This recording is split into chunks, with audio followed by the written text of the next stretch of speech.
You've probably seen the headlines just like I have.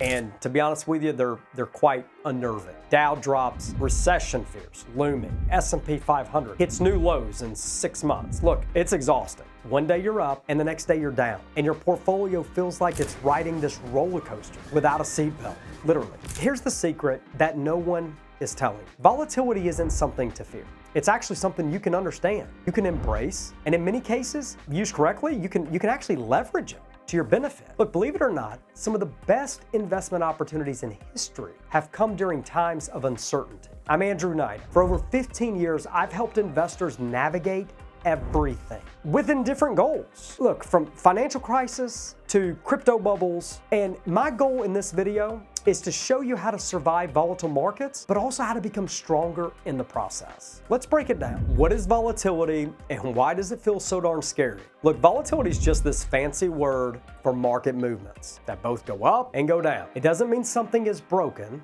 It just means that things are changing, oftentimes pretty quickly. When the market fluctuates wildly, it triggers this response in our brains. We're wired to react emotionally, especially to loss. We kind of double down. Look, if your portfolio drops 10%, your brain feels like you've been robbed. But when you make 10%, the joy's fleeting, it doesn't last. And that's because we fear loss twice as much as we enjoy the gain. It's called loss aversion. Let me give you a quick story. During 2020, a lot of people are panicking. The world is completely uncertain and we're traveling into this new world of COVID and into this bear market. A lady calls me, she's down 15%. She wants to move everything to cash and protect what she has. She wants to pause everything. We talked through because we had a plan. We had a plan that could navigate volatility. She stayed committed to the plan. She didn't react on her emotions and her accounts are up 123%. Look, one of my favorite voices in the world of behavioral finance is Daniel Crosby. Listen to what he says. He says, the market is a story about us, our hopes, our fears, and sometimes occasionally our brilliance. What you're really experiencing during volatility isn't just a market dip. It's your own mind reacting to uncertainty. Crosby's work reminds us that the most dangerous part of investing isn't the market. It's how we behave in it. When volatility hits, your job is not to predict. It isn't about trying to time the bottom of the market. You can't do it. Your job is to manage the actions of one investor that you can control, and that's you. When markets are volatile, it doesn't just test your portfolio, it tests your psychology. Look, behavioral finance, the science of how emotions affect our investing, shows that people consistently do 3 things wrong during moments like this. They act fast instead of thinking long. They anchor to recent losses, even if they've had years of gains. It's behind them. They follow the herd, abandoning well-designed strategies because the noise is louder than the plan. If you don't have a plan before the storm, you'll panic in the middle of it. Volatility will expose poor planning, and nothing makes people panic more than realizing that they're winging it. Here's what your plan should answer. Just a few questions to challenge yourself. How much cash do you need in the next 6 to 12 months? Where is that money located? How long is your investment timeline? Do you know each dollar's job description within your plan and what it's expected to do for you? Have you winged your entire life savings on the hopes that you're going to make it? Let me give you a quick example. If you need access to your money in the next 6 to 12 months, then your future funds or your funds that you have, they should be liquid, they should be cash, money market, high interest savings, something safe and secure. Not bad returns right now with where interest rates are. If your timeline is like 10 years out or later, forget it, ride the storm, take advantage of it. Put your goggles on and jump in. Look, the market's not a slot machine, it's a garden. You don't dig seeds up every time the weather changes. You have to have the fundamentals intact and the commitment and the discipline. Look, volatility can create opportunities. This is where we need to shift from defense to offense. Some of the greatest fortunes that have ever been built were during down markets. And here's why. Volatility, it creates this mispricing. Great companies can get dragged down with bad ones. Stocks are being sold, max exit, price drops, huge opportunity. It separates investors from speculators. When the hype fades, good quality companies, they prove themselves valuable. Compounding loves lower entry points. Buying while prices are down means that your money gets to work sooner and harder. Look, if you invested $10,000 in the S&P 500 at the bottom of 2009, it's literally worth over $60,000. You just put it in.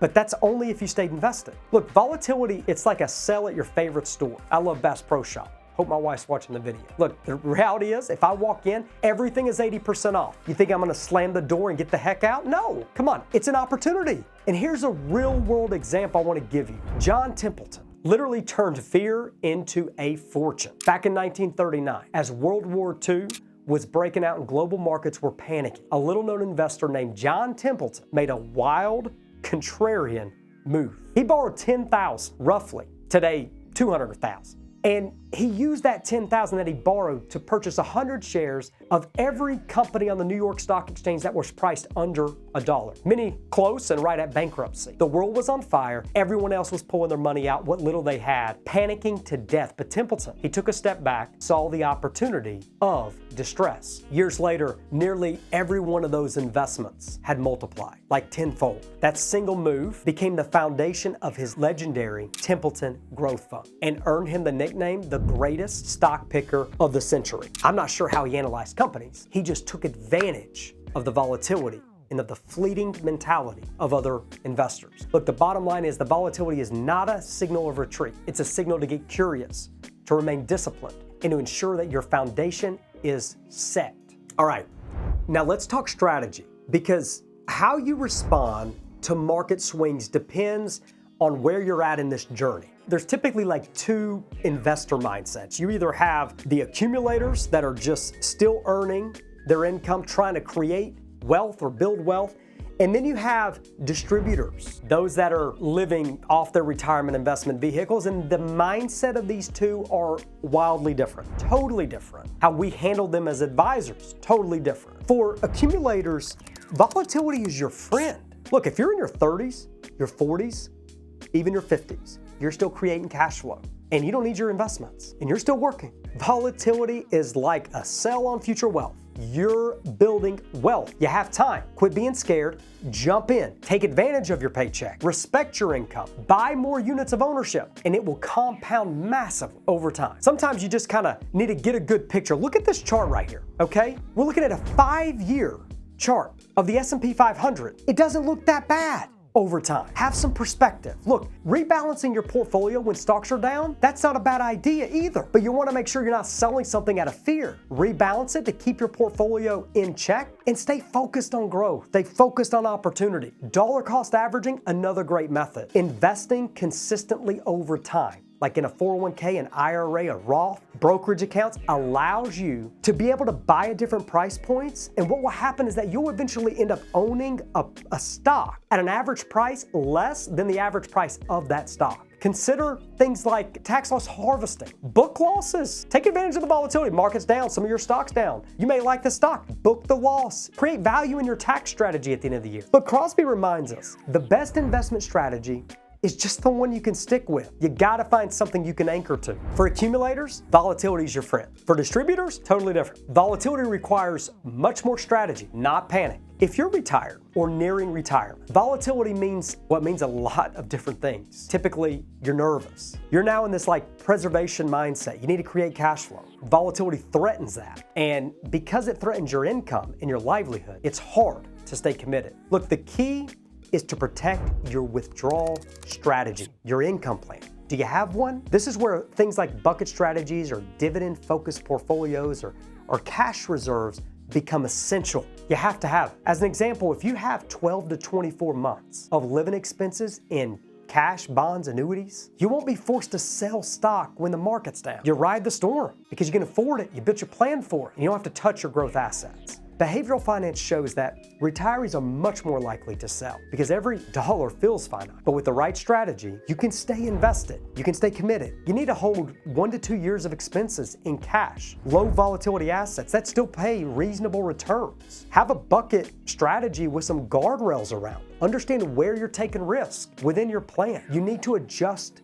your spending in down years, the source that provides for your cash flow. It's not about guessing the market. It's about ensuring stability when you need income the most. Look, for our clients, we build a plan that can navigate moments like this. We're not flying blind. These moments will happen. Costs may be different, but it will happen, and it will happen again. Build a plan and an income strategy that can control itself traveling through the midst of volatility so you can continue to live the life you want to live. Let me go a little bit deeper, because if you're in retirement or close to it, the next part that I'm going to share with you, look, it could save you a fortune. It could save you losing your retirement. It's called sequence of returns. It's not just how much your portfolio earns over time. Get out of that mindset. It's not just the average return you earn that matters. Get rid of that. It's when those returns happen in relationship to your plan that can make it or break it. Let me show you what that looks like and what I mean in the real world with sequence of returns. I'm taking an actual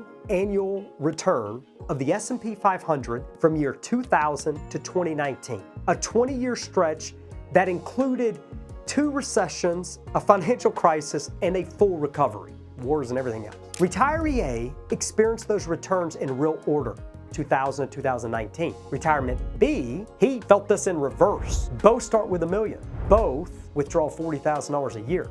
Here's the kicker. Even though the order of returns is simply flipped, the rate of return is exactly the same. And yet after 20 years, it's incredibly different. The ending of the story, even though they did the same thing, the advisor got them the same return. Retiree A, see, they ended up with $845,000. Retiree B, well, ended up with $2 million. Look, that's a difference of over $1.2 million, purely because the sequence in which the returns occurred. That's it. And the most painful part, retiree A did nothing wrong. They just faced bad timing without a strategy, but they absorbed it. Look, when you're withdrawing income early, losses hurt much more than later losses. You're pulling money out of a shrinking pot, making it harder for you to recover and to support future income. Think of it like trying to climb out of a hole while someone keeps lowering the ladder. Build buffers and stay flexible.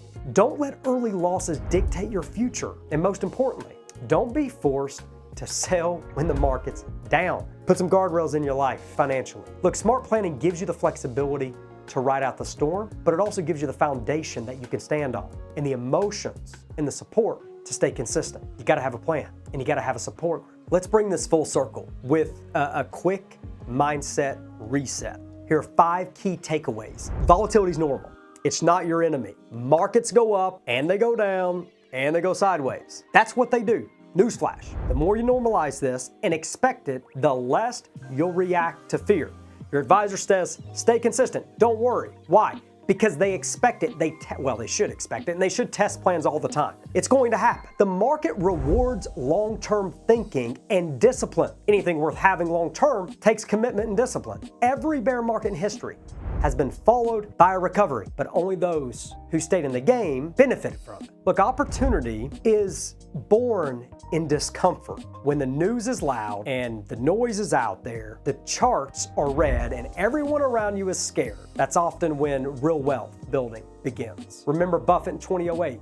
Remember Templeton in 1939. You gotta make solid decisions. Your plan matters more than your predictions. Nobody, no expert, no model can predict the next correction or crash with accuracy. But a well-built plan doesn't need to. Quit listening to your buddy at work or your friend if they're not where you want to be. Quit listening to portfolio strategists that say we got the secret sauce. Doing less sometimes means earning more. Your job isn't to trade your way to wealth. It's to stay consistent, to stay invested, and to let time do the heavy lifting. It's okay to feel uneasy when markets move. It's human. But your success as an investor won't come from predicting the next turn. It'll come from responding with wisdom when others react with fear. I want to hear from you. Have you ever made a panic move during a market drop? I have. Have you ever made a decision you're proud of when things were uncertain? I have.